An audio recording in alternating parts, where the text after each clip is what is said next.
bersyukur kita dapat mengikuti persekutuan doa pada malam hari ini. Sebelum kita memulai persekutuan doa kita, mari kita berdoa.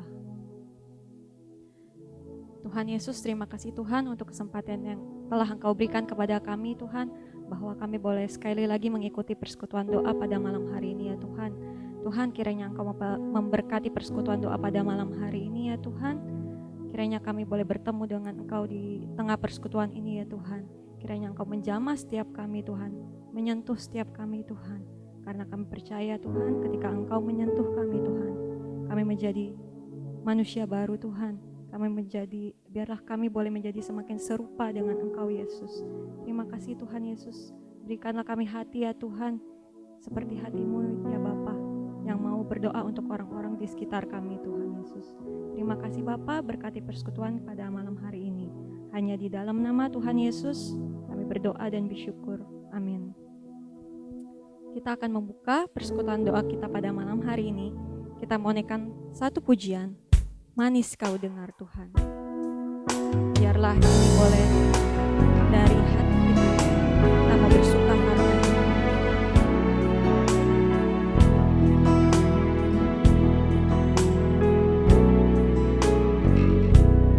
Ya Tuhanku, aku hendak bernyanyi bagimu selama aku hidup. Ya Allahku, aku hendak bermazmur bagimu selagi ku ada.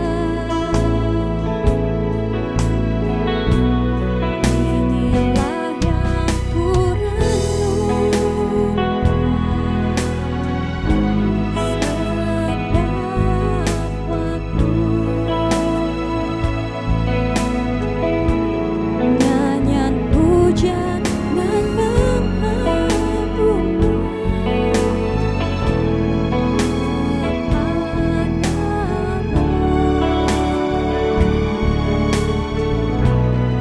biarlah manis kau dengar Tuhan,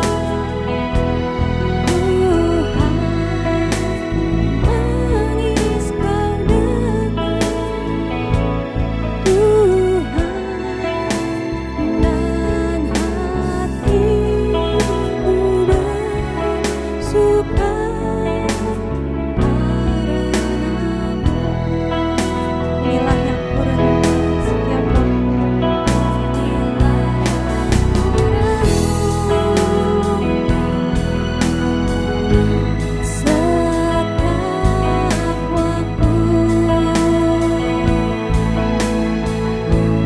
Nyanyian pujian dan pengagungan kepadamu.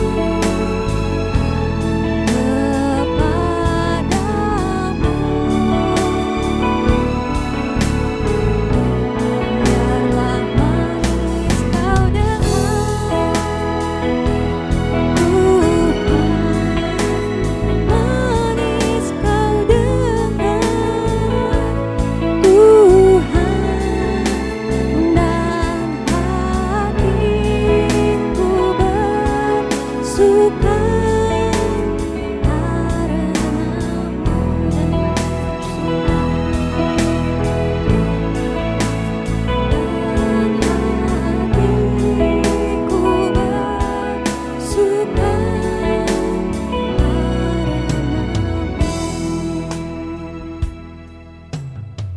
Kita akan masuk ke doa pertama kita, yaitu kita mau berdoa untuk pelayanan misi.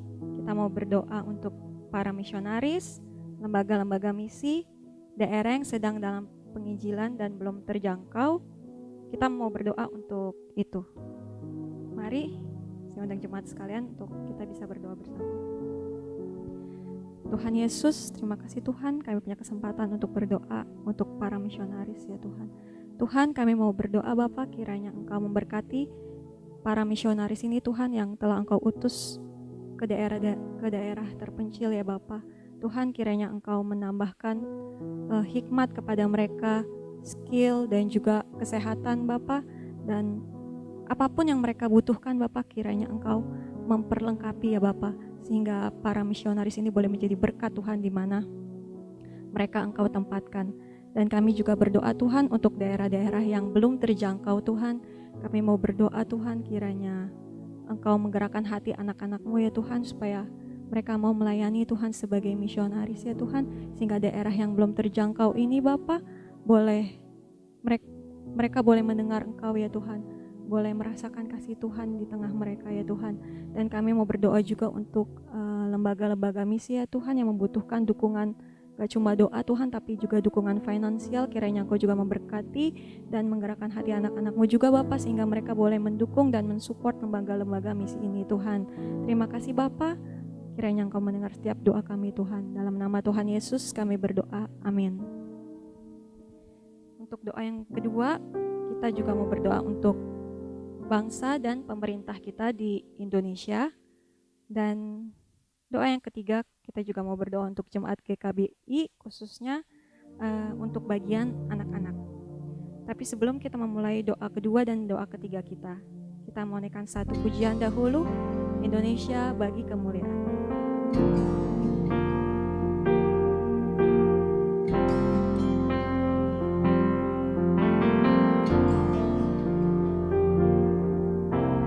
Yesuslah Tuhan yang layak ditinggikan, layak disembah oleh suku-suku bangsa.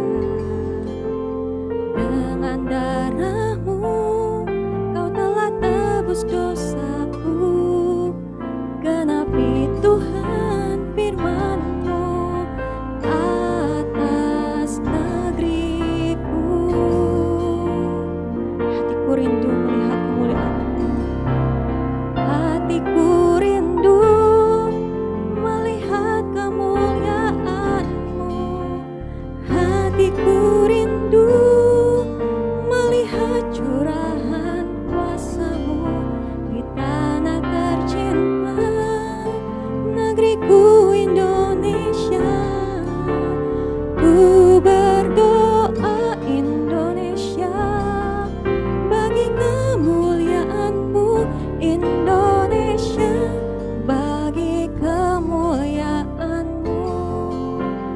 Hatiku rindu melihat kemuliaan-Mu, hatiku rindu melihat curahan kuasa-Mu di tanah tercinta, negeriku Indonesia.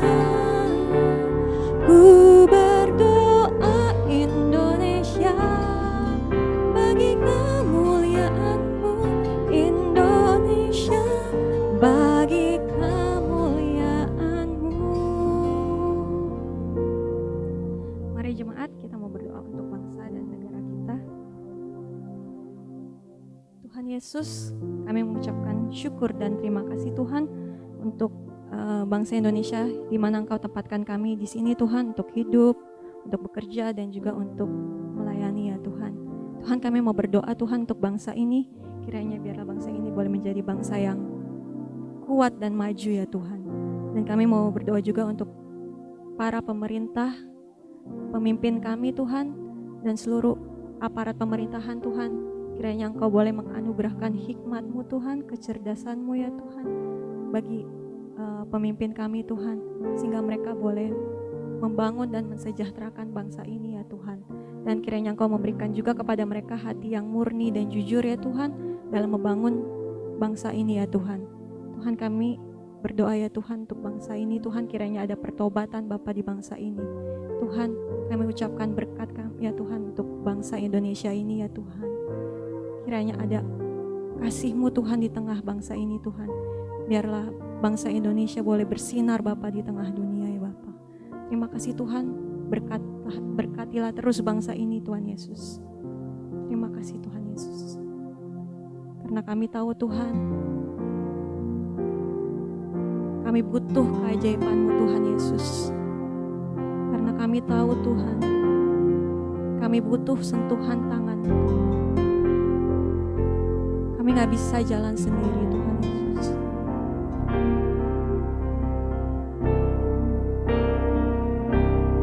Kami perlukan keajaiban-Mu, kami butuhkan sentuhan tangan-Mu, kami tak dapat jalan sendiri,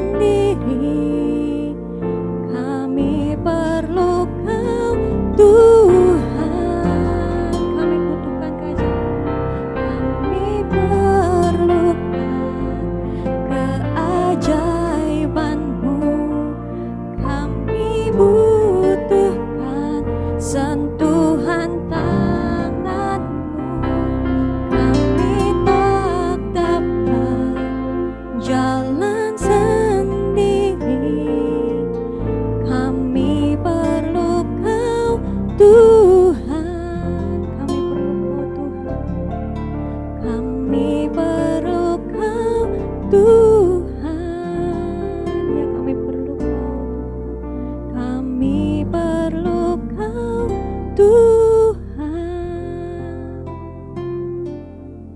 Tuhan, kami mau juga berdoa Tuhan untuk jemaat GKBI, khususnya bagian anak-anak Tuhan. Kami bersyukur untuk anak-anak yang sudah Tuhan titipkan untuk beribadah di GKBI Tuhan. Tuhan, kami mau berdoa untuk mereka Bapa.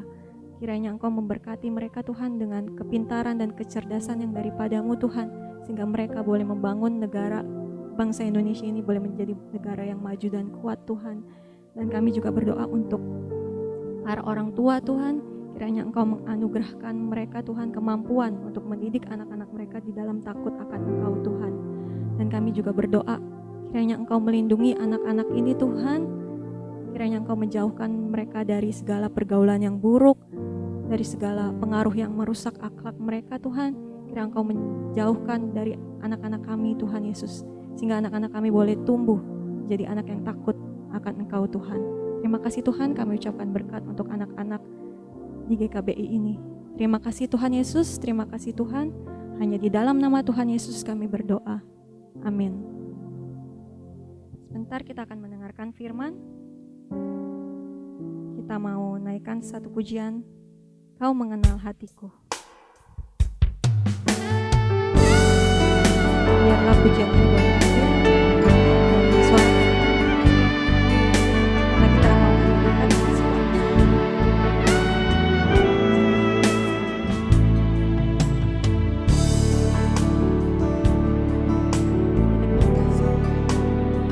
hanya dekat kasih-Mu Bapa,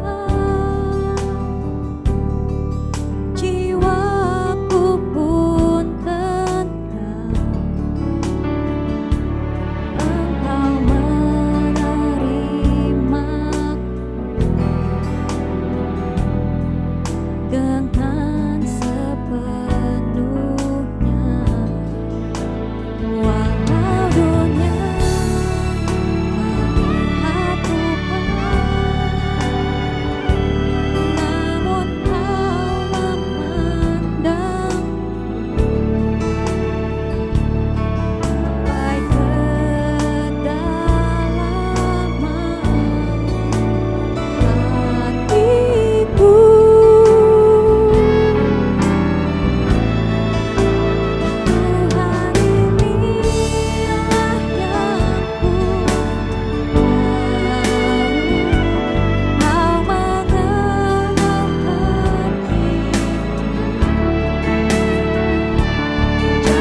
Ya, selamat malam jemaat yang dikasihi Tuhan. Senang bisa bertemu kembali dalam persekutuan doa malam hari ini.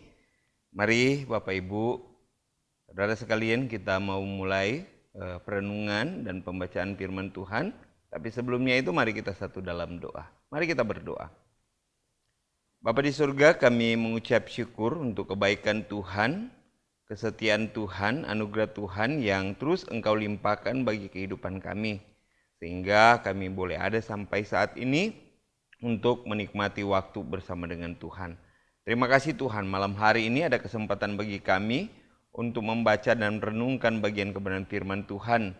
Oleh karena itu tolonglah kami agar kami mengerti kebenaran firman Tuhan yang akan kami baca, kami renungkan malam hari ini. Terima kasih Tuhan, kami serahkan waktu sepenuhnya ke dalam tangan cinta kasih Tuhan. Dalam nama Tuhan Yesus, kami berdoa sambil mengucap syukur. Amin. Ya, malam hari ini adalah malam yang ketiga kali kita membahas tema yang berkaitan dengan kata sola. Ya, yang pertama sola gratia, kemudian sola fide, kemudian sola scriptura. Ya, apa itu sola gratia? Sudah dibahas, dan sola scriptura juga sudah dibahas. Nah, saat ini kita akan coba menggali lagi satu kata dari sola fide. Nah, apa itu sola fide? Nah, ini kata-kata ini sebenarnya muncul dari seorang yang cukup terkenal yang membawa perubahan dalam dunia kekristenan. Tatanan kekristenan yang dahulu Katolik, ya Katolik jangan dipandang Katolik denominasi sekarang ya, bukan. Katolik itu artinya menyeluruh. Kalau kita sering kalau hari Minggu kita kan ada pengakuan iman ya, pengakuan iman rasuli. Nah, gereja yang kudus dan Katolik. Nah, am. Kata am itu adalah terjemahan dari kata Katolik. Gereja yang menyeluruh. Nah, jadi gereja yang menyeluruh dulu beberapa hal terjadi penyimpangan. Oleh karena itu muncullah yang namanya Martin Luther. Dia menyerukan tentang reformasi tahun 1517.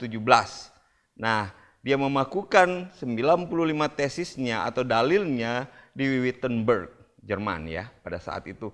Nah, apa yang dia suarakan? Nah, salah satu yang dia suarakan adalah konsep ini, sola fide. Nah, apa yang akan kita pelajari dari kata sola fide ini?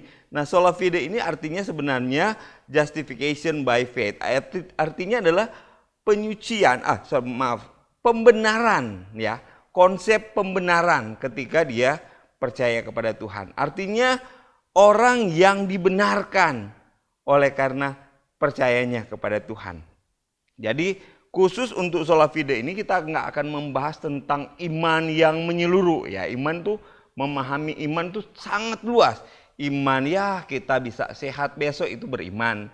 Kita bisa dapat makan hari ini itu beriman. Tetapi bukan iman yang seperti itu yang akan kita bahas. Tapi lebih kepada iman yang benar-benar lahir dari pembenaran oleh karena iman itu. Nah, itu yang akan kita coba dalami.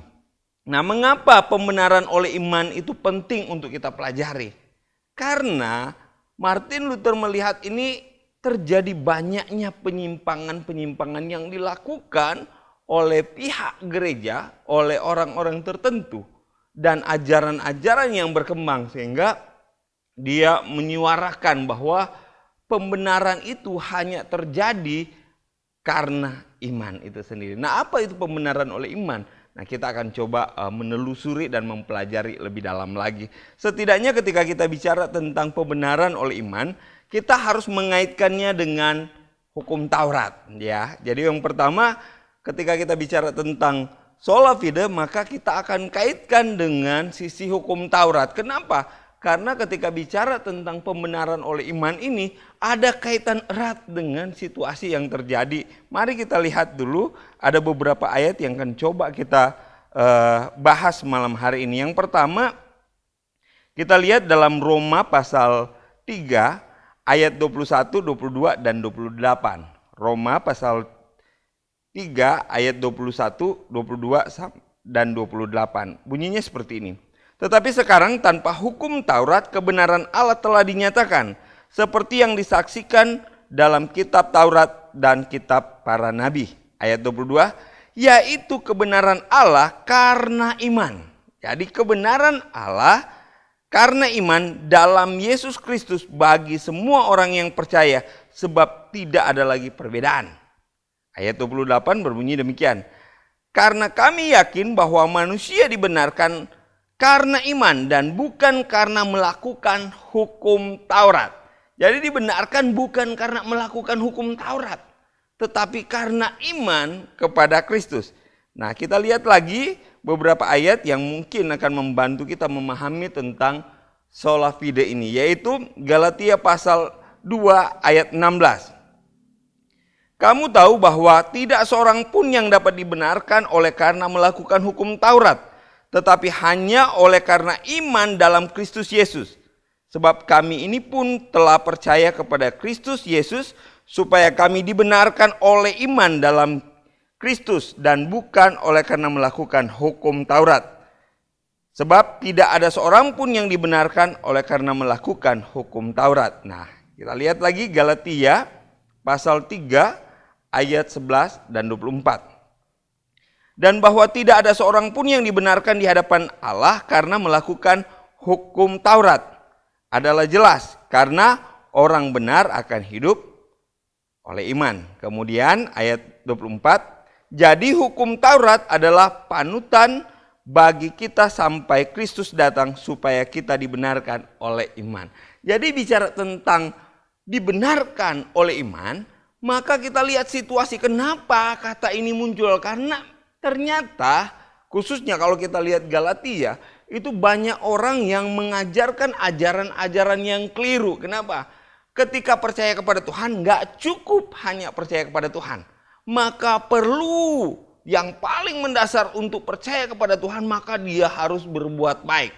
Aturan-aturan yang dibuat, legalitas yang dibuat oleh ajaran-ajaran agama pada saat itu menjadi kunci untuk mendapatkan keselamatan. Jadi bukan lagi di anugerah itu semata, bukan lagi di iman itu, tetapi ada plusnya, yaitu aturan-aturan dari hukum Taurat dilakukan.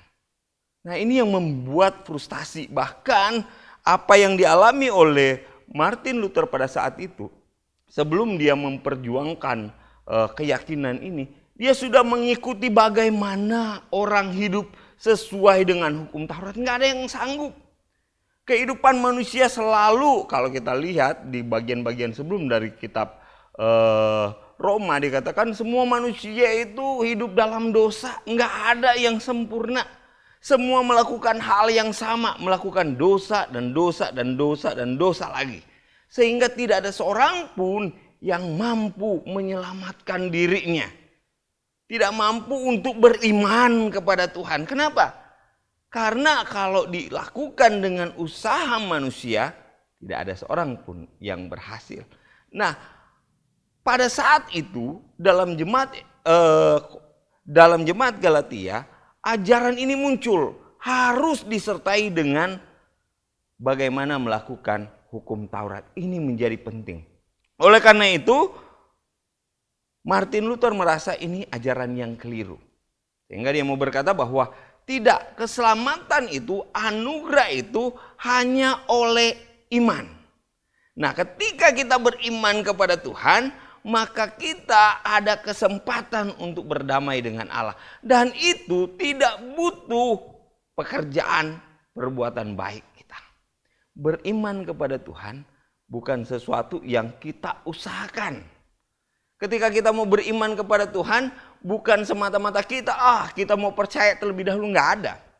Nggak ada manusia yang bisa percaya kepada Tuhan terlebih dahulu jikalau Tuhan tidak menganugerahkan Roh Kudus kepada dia. Kenapa?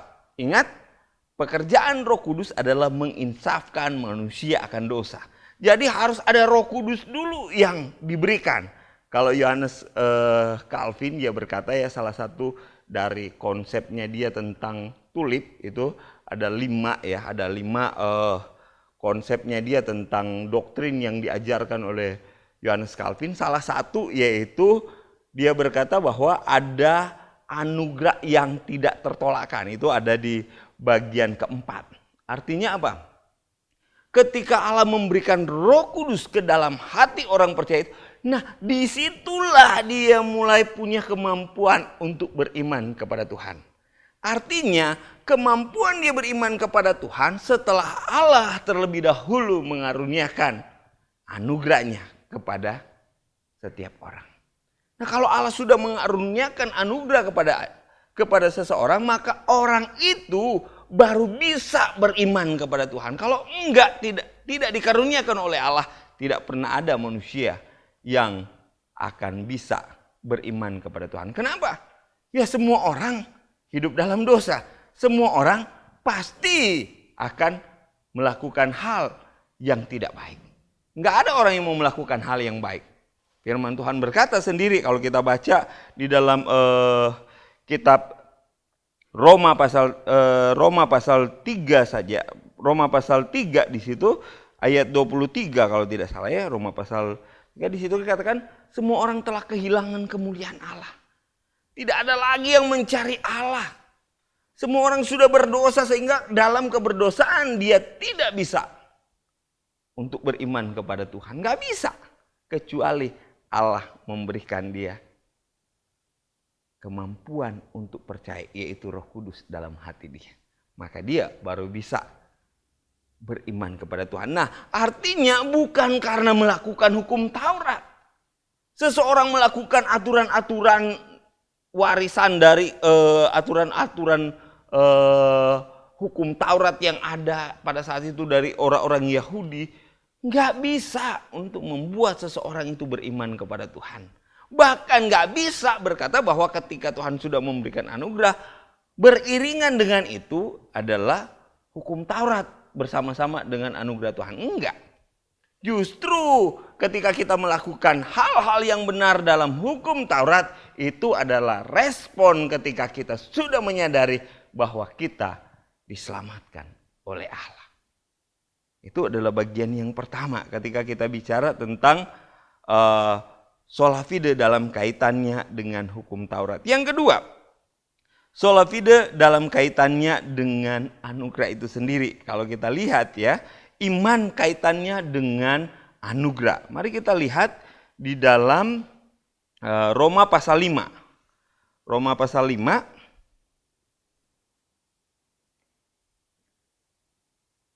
Roma pasal 5 ayat 1 dan 2. Di situ dikatakan begini. Sebab itu kita yang dibenarkan karena iman, kita hidup dalam damai sejahtera dengan Allah oleh karena Tuhan kita Yesus Kristus. Oleh Dia kita juga beroleh jalan masuk oleh iman kepada kasih karunia itu.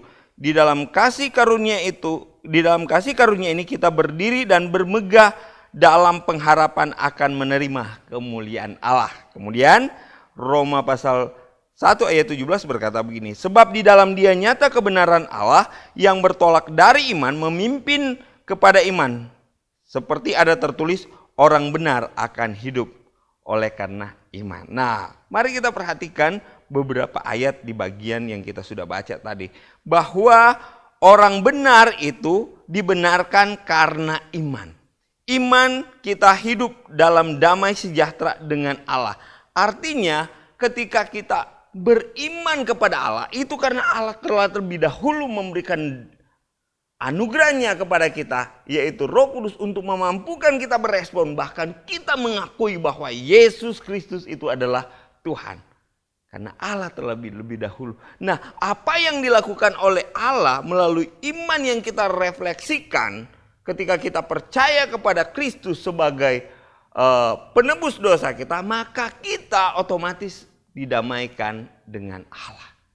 Ingat perseteruan antara manusia dengan Allah oleh karena pelanggaran manusia terhadap dosa membuahkan hubungan yang rusak.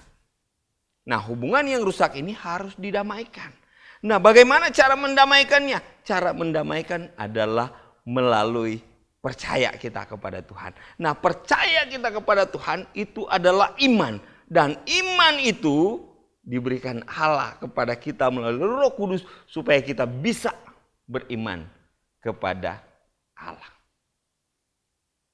Artinya dalam kehidupan kita sehari-hari, dalam praktik hidup kita sehari-hari, coba kita renungkan. Sejauh ini bagaimana pemahaman kita terhadap iman akan keselamatan. Jangan-jangan dalam kehidupan kita, iman akan keselamatan seringkali mungkin kita kaitkan dengan apa? Tugas gereja mungkin, pola hidup bermasyarakat. Saya harus terkenal baik supaya saya bisa diselamatkan. Saya harus rajin ke gereja, bahkan mengikuti aturan-aturan gereja, bahkan harus mengikuti perjamuan, bahkan ikutin baptisan dulu, baru saya diselamatkan. Ini adalah hal yang keliru.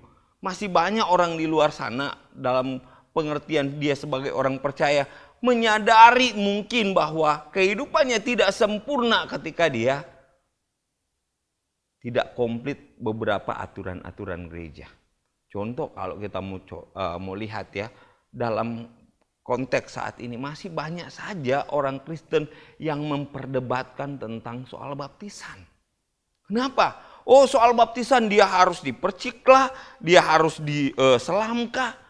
Nah, ada yang berkata begini, oh kalau dia diselambak, dia pasti udah diselamatkan. Ingat, baptisan itu cuma sebagai lambang. Yang menyelamatkan orang bukan baptisan, mau dia mau percik kek, mau dia diselam kek, mau dia dibaptis api kek, karena ada beberapa ajaran yang mengajarkan itu bukan penting.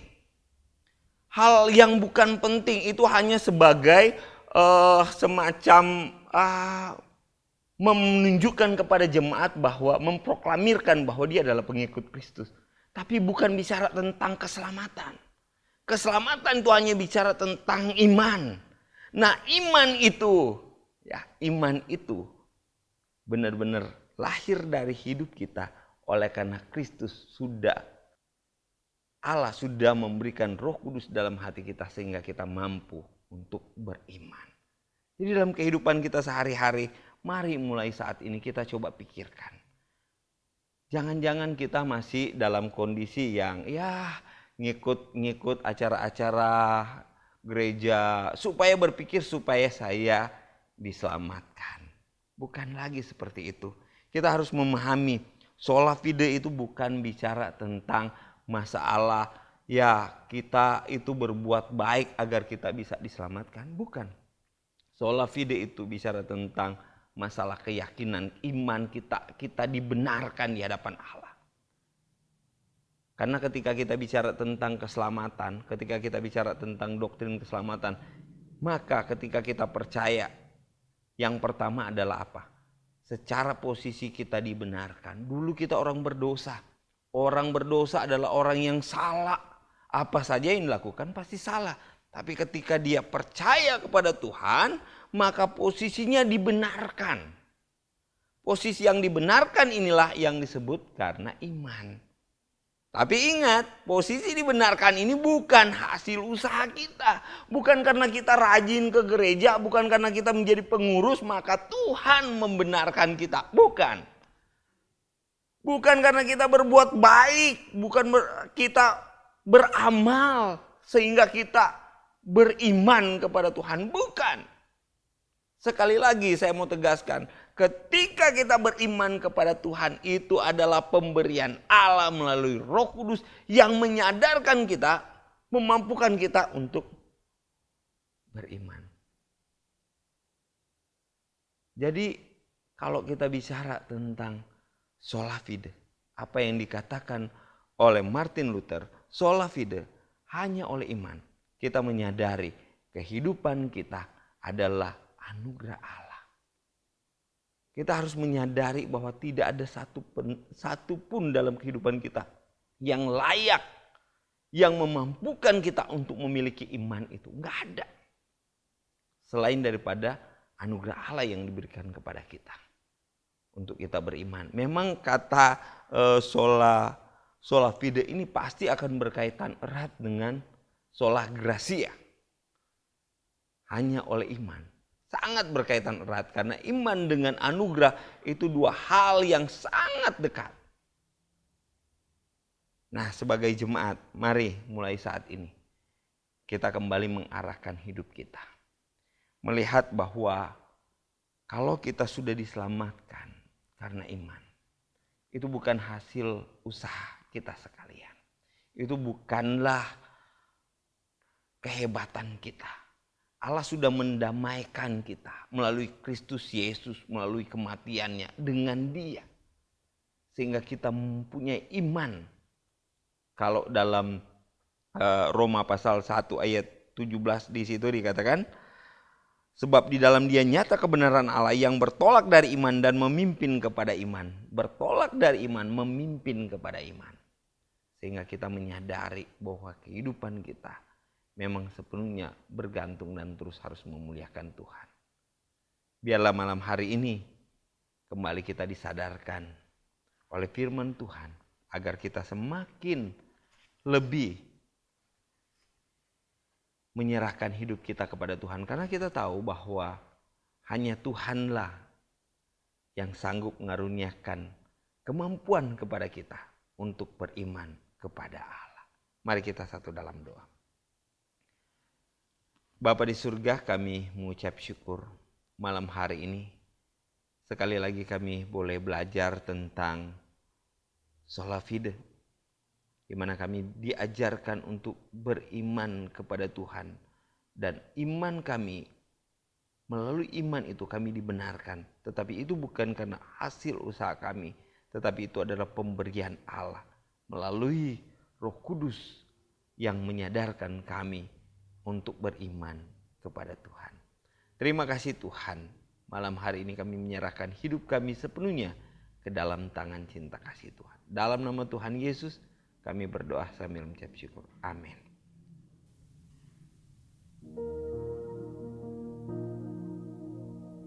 Kita akan menutup persekutuan doa kita pada malam hari ini. Sebelumnya mari kita naikkan satu pujian, karya terbesar.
Kita akan mengakhiri persekutuan doa malam hari ini. Mari kita satu dalam doa.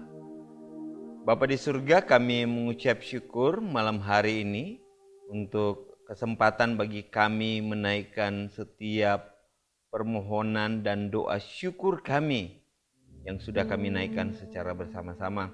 Dan kami juga mengucap syukur untuk kebenaran firman Tuhan yang sudah kami baca, bahkan kami renungkan. Terima kasih untuk semuanya itu Tuhan. Dan kami akan kembali ke rumah kami masing-masing dengan segala sisa kesibukan kami pada hari ini.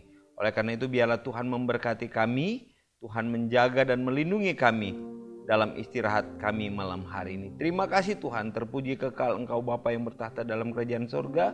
Pada mula kami berdoa sambil mengucap syukur. Amin. Bapa, terima kasih.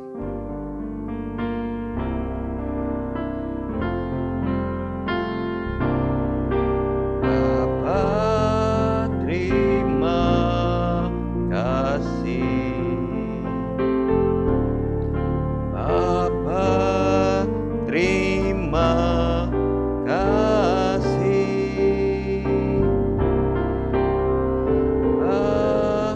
Di dalam surga, puji terima kasih. Amin. Amin. Saat teduh sejenak.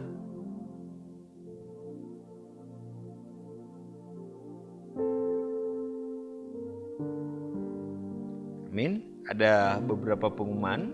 Satu pengumuman yang akan saya sampaikan. Untuk minggu depan persekutuan doa malam dalam bentuk pembinaan pada tanggal 4 November akan dilayani oleh Evangelis Nesa.